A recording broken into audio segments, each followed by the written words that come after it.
Pria ini sangat jago bermain. Ia mengambil tangga, lalu melihat ke arah sosok bidadari perunggu.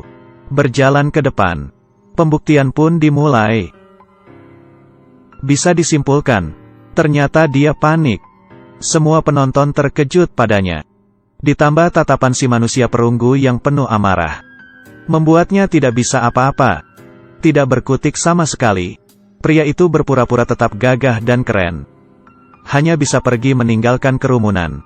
Sekembalinya ke pantai, rasa sentuhan tadi masih terngiang di kepala.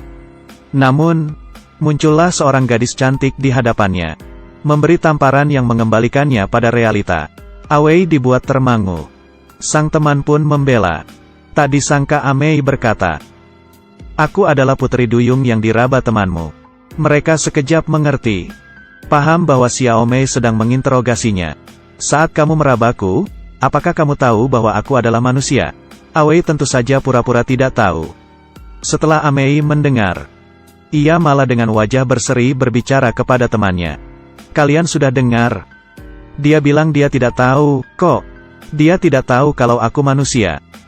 Astaga, dia sangat lugu. Namun setelah Xiaomei mengalihkan pandangannya kembali, seketika Awei luluh. Ini bukan keluguan. Satu kalimat, cantik dan polos. Kemudian, keduanya selalu saling bertemu, membuat bunga cinta bermekaran. Sayangnya, itu membuat Amei hamil. Harusnya ini menjadi kabar gembira. Tapi Awei bersikeras akan membawa Amei ke rumah sakit untuk aborsi. Tak peduli bagaimana Amei memohon. Dia tetap tidak peduli. Bahkan sampai mendorong Amei masuk ruang operasi. Lalu pergi. Tapi yang aneh adalah, di tempat yang tidak terlihat Amei, Awei berlutut sambil menangis. Lantas apa yang menjadi keluh kesahnya? Bagaimana rasanya dibesarkan oleh wanita kaya? Tatapan ini penuh rasa tidak suka. Namun wanita kaya itu tidak peduli. Dia langsung mengambil sebuah baju pesta. Awei tersenyum, joget sambil berjalan dengan si wanita kaya. Karena mengerjakan tugas sampai larut, Awei telat masuk kerja. Lalu dimarahi bosnya. Di sana Awei ditertawakan karena hidup dari nafkah istrinya. Kali ini, Awei masih bisa tahan. Tapi pada saat itu, Xiaomei muncul. Awei terkejut, lalu bersama Amei pergi ke restoran. Xiaomei memohon kepada Awei yang telah menelantarkannya. Ini memerlukan keberanian yang besar. Tapi ia tak punya pilihan. Putri Amei dalam bahaya, dan Awei harus menyelamatkannya. Karena ia adalah putrinya Awei juga. Ternyata Amei tidak menggugurkan kandungannya. Perasaan Awei hancur berantakan. Dirinya ternyata memiliki seorang putri. Perasaannya semakin rumit. Hari kedua, ia masuk ke dalam ruang perawatan anak-anak. Melihat dari jauh, saat itu, sebuah bola menghampiri kakinya. Ia membungkukkan badan dan mengambil bola. Sekilas melihat kaki putrinya, dan wajahnya yang serupa dengan Amei. Itu dia. Awei tak memiliki keberanian untuk berkenalan. Dia mengembalikan bola kepada putrinya. Saat itu juga, "Ayah!" Tiba-tiba terdengar sebuah panggilan, "Ayah!" Membuat Awei termangu, dan pergi meninggalkan putrinya. Ternyata, anaknya mengejar dari belakang. Kemudian, tangannya tidak berhenti mengusap-usap dengkul. Awei sangat gugup. Ini pertama kalinya ia berada di jarak yang sangat dekat dengan putrinya. Sebelum sang putri meninggalkannya, ia dengan rasa kasih memberikan sebuah boneka kepada Awei. Di perjalanan pulang, Awei melihat anak-anak yang mendapat kasih sayang dari ayahnya. Tapi ia malah mengabaikan tanggung jawabnya sebagai seorang ayah. Ia sangat menyesal, dan juga penasaran, bagaimana putrinya dapat mengenali dirinya. Beberapa hari berikutnya, muncul kabar bahwa tes sumsum Awei berhasil. Amei menangis bahagia. Setelah mendengar kabar, Awei pun bergegas datang. Operasi akan dilaksanakan 2 minggu lagi.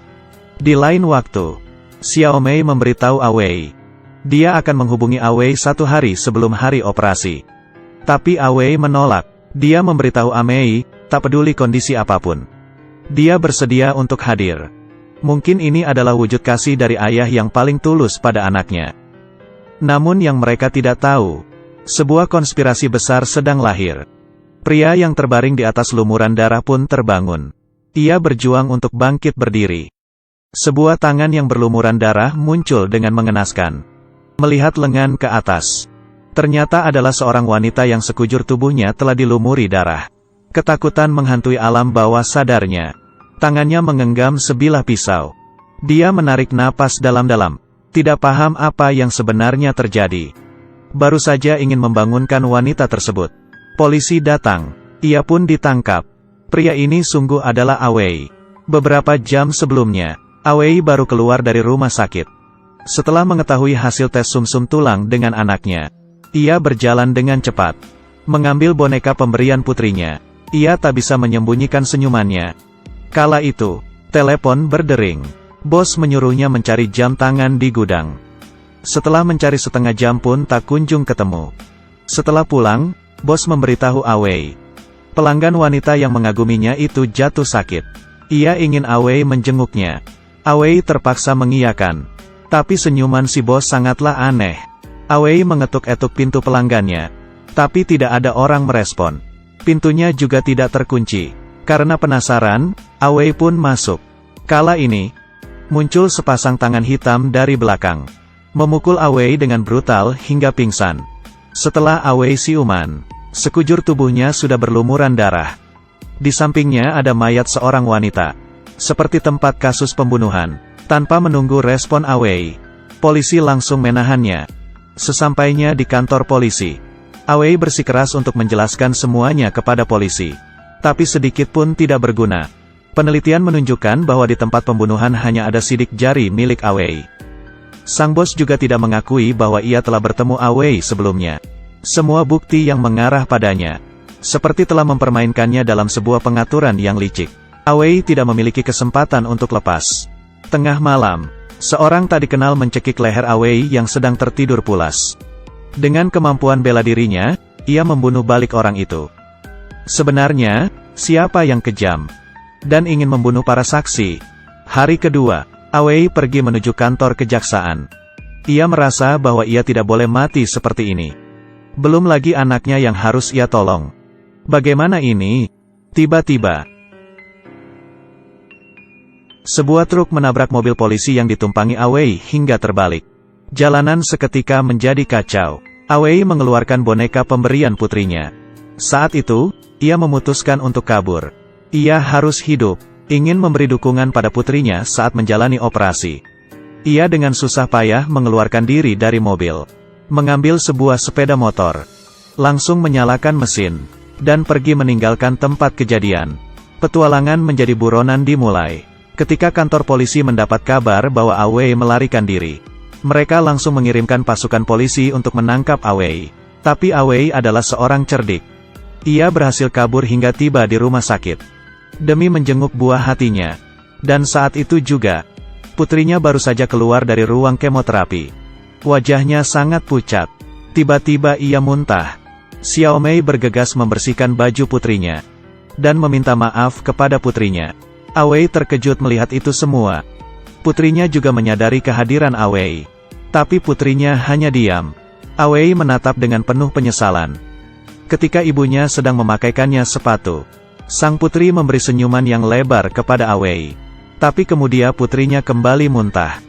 Ketika Amei baru saja ingin membawa pergi putrinya. Aku ingin berjalan sambil menatap wajahmu. Sang putri pun memeluk ibunya. Matanya menatap Awei. Melambaikan salam perpisahan kepada Awei. Awei dan putrinya tersenyum. Tapi senyuman Awei berubah menjadi air mata. Khawatir apakah operasi putrinya akan berjalan dengan lancar. Apakah Awei bisa bebas dari kejaran polisi? Semuanya masih penuh ketidakpastian. Cerita ini berasal dari TV drama terbitan 2013 yang berjudul 2 Minggu. Mencapai rating hingga 8.4. Lee Junji memerankan tokoh Zhang Taisan, seorang ayah yang ceroboh. Jangan sekali-sekali menyepelekan kasih sayang ayah kepada putrinya. Demi melindungi keluarga, ia tidak ragu untuk menerjang bahaya. Alur ceritanya sangatlah menarik. Bila tertarik, Anda bisa mencoba untuk menonton film originalnya. Saya personil staf pamit undur diri. Kita berjumpa lagi minggu depan.